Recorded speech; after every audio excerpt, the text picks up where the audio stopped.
Good morning, adventurers. My name is Ben, and welcome to a morning show where I sit around, drink some tea, and talk about TTRPGs. First up for TTRPGs today, we've got, once again, the Dead People tea mug with Caduceus clay on it.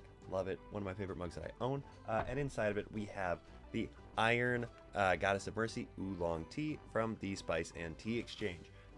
Again, if you love oolong, or even just kind of like it, this is a really good one. As far as I have had, at least. So I highly recommend checking it out. But that's not what we're here for today. What we're here for today is everybody's favorite day of every one of these weeks. We are on Wednesday, which means we are talking about character creation for this here game.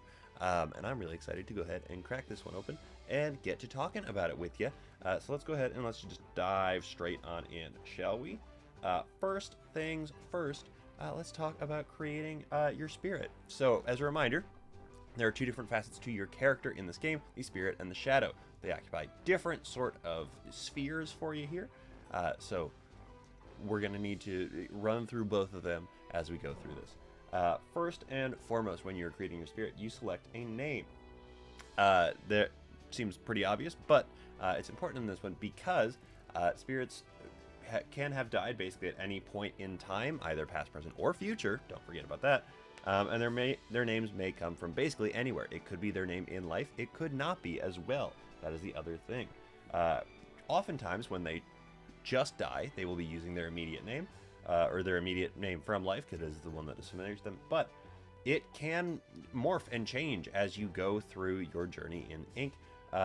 If suddenly, you start to feel like something is changing within you, you are becoming a different individual, go ahead, change your name. It's all good. That's kind of one of the cool things about this game. You have the ability to just kind of morph yourself as you go along because you are a spirit and a shadow. You are amorphous. You can change the way you look. You can change the way you are as you move forward. Then, after you decide on their name, you determine the amount of their previous life that they actually remember. So, basically, you decide how much you do or don't know about who you are as an individual. Oftentimes, you will remember a couple of key things, if nothing else, but it is entirely up to you and your GM. You're going to take some time, sit down with them, figure out what it is that you remember. If you are somebody who has basically just died, it might be worth saying, hey, I remember this, and then you have a certain amount of time in game to just sort of fabricate things as you go before you start to lose those memories and you sort of lose that ability as you go on. That could be a cool way to do it.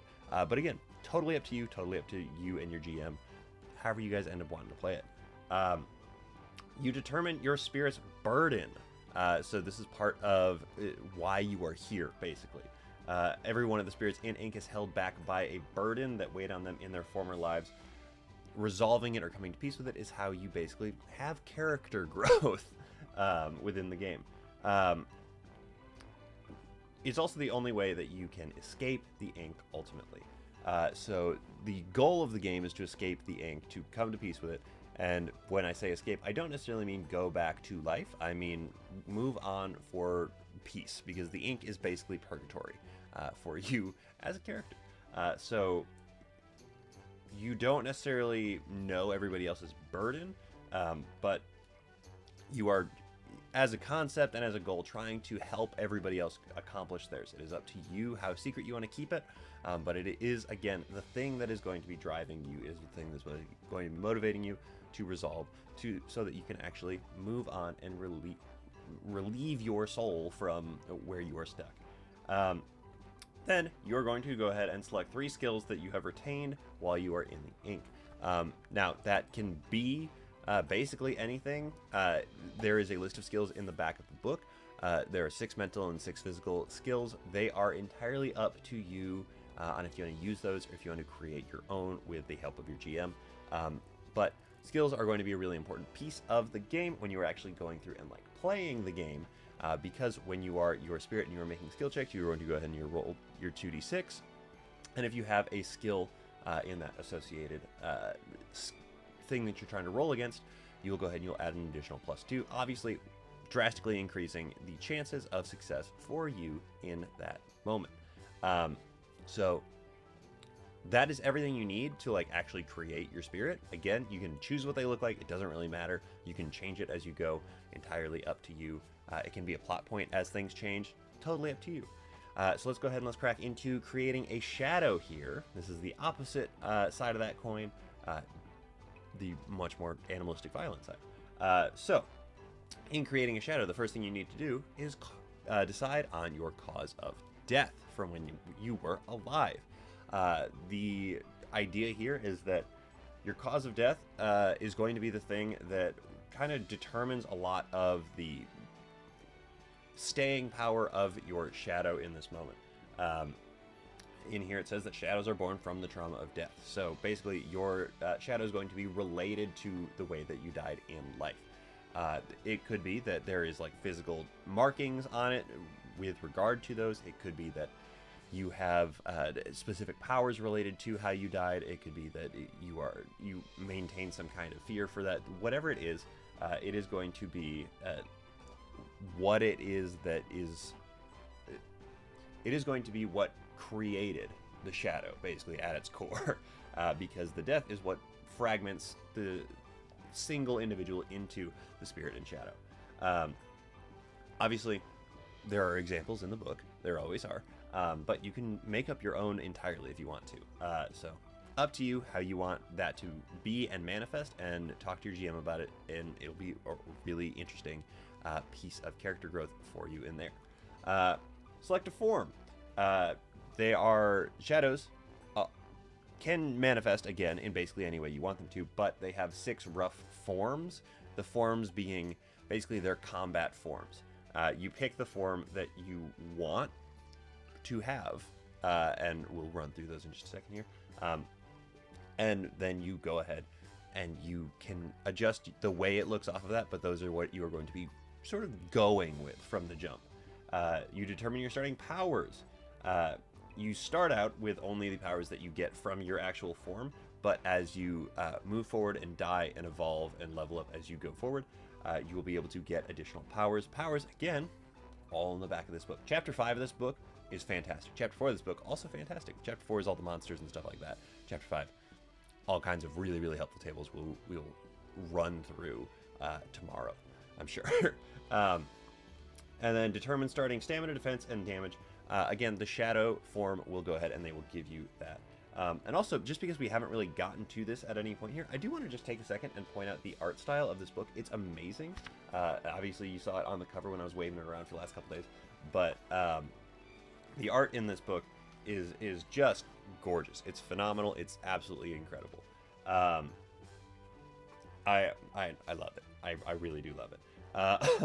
So let's go ahead and let's take a look at the shadow forms here, which is this page that I just showed you guys.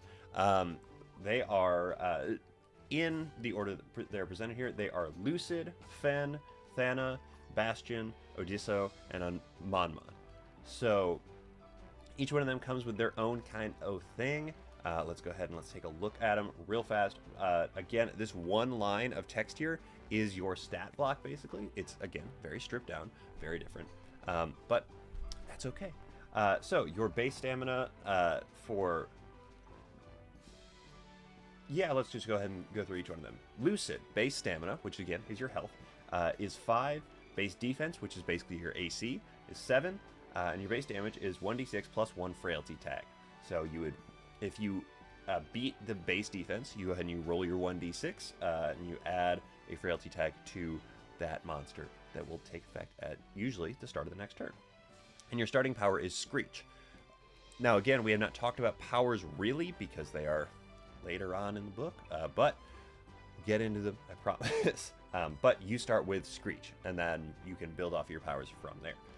Fen, you have base stamina of 5 once again. You have a base defense of 5.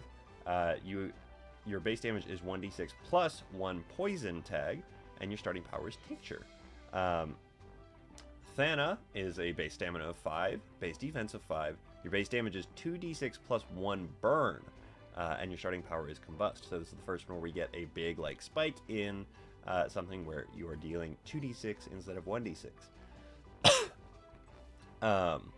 Bastion, base stamina of 10. That is double the stamina that we have run into thus far. Base defense of 5. So again, low armor basically, but can take a few hits. Base damage is 1d6 plus 1 chill, and starting power is Kite. Odiso, base stamina of 5, base defense of 7, base damage of 1d6 plus 1 terror, and starting power is Hypnotize. And then Mon is kind of the like central, or not the central, the neutral one. Base stamina of 7, base defense 7, base damage 1d6 plus 3, so no tags, only physical damage, and starting power is Glare. So really it is up to you how all of that ends up manifesting itself, but those are like the stripped down basic mechanics of how those actually end up working out. I do want to very quickly touch on where are you? The powers that you can have. Like I said, with your spirit, you can have any sort of number of skills. The skills are things that are a little bit more general. They're a little bit easier to sort of like just kind of come up with as you are creating your character with your GM. But good example of mental skills: wayfinding, studying psychology. Physical skills being like jumping, climbing, athletics, haggling, that kind of thing. So nothing too terribly thrilling there. But let's go ahead and let's take a look at some powers here just real fast. We're going to just walk through one or two of them. So let's go ahead and let's take a look at Hop, because why not? So again, in the back, each one of these here is a skill. If you are listening, I'm showing you 2 pages here in the back of the book. We're going to talk about Hop. Each one of them, I don't know if you can actually see this, has a little attack tag in the corner. If it is an attack, it is checked. If it is not, it is not checked. So Hop is a range of self. Each one of them has a range of prereq and effect. So a range of self, a prerequisite, nothing for this one, but example, Kite, the next one, has a prerequisite of stamina of 15 or more. So you have to level up several times before you can even get it. And the effect of Hop is at the beginning of combat, when the attacker... at the beginning of combat, the attacker can jump into the air and come down on enemies within medium range, causing 1d6 damage to anyone they land on. Can affect a small group if they are intentionally close together. So, basically, you can hop and land on someone. Something like Kite, where it is higher up, the effect is roll 2d6 the first time you attack each round. If you roll doubles, ignore the attack. That's pretty cool. Some of these, if you go down to rejoin, which is just further down the page here, some of them specifically say at the end can only be used once per combat or must recharge before they can be used again. So they are things that you can go ahead and use. They are basically your actions that you can use, but they are going to be precious resources for you, because you never really know when the next time you're going to find a beacon is going to be. So it becomes this weird sort of like resource management game that is pretty cool. Powers you retain. Again, equipment you do not retain when you go ahead and die. So keep that in mind. But that is character creation for Ink. It's really, really straightforward. It is not terribly complicated. But like you kind of have seen there, it can get crunchy fast, which is good for people who want the crunch. So this game, again, really does a good job of sort of like threading the needle on that one. I think it's really, really cool. So that's everything I have for you on this one today, which brings me to the end of what I have for you today in general. So thank you so very much for making part of your morning routine. I really do appreciate it. And thank you so much in particular to my subscribers. You guys are the ones that make this show possible. If you're interested in supporting the show, subscribing is the best way to do so, either on YouTube or on your favorite podcasting platform. I really appreciate all of the support that you guys have already given me and all the support you will give me continuing forward. Thank you so very much. But like I said, that's everything I have for you. So with all that said, don't forget, everybody, drink tea, play TTRPGs, and keep on rolling.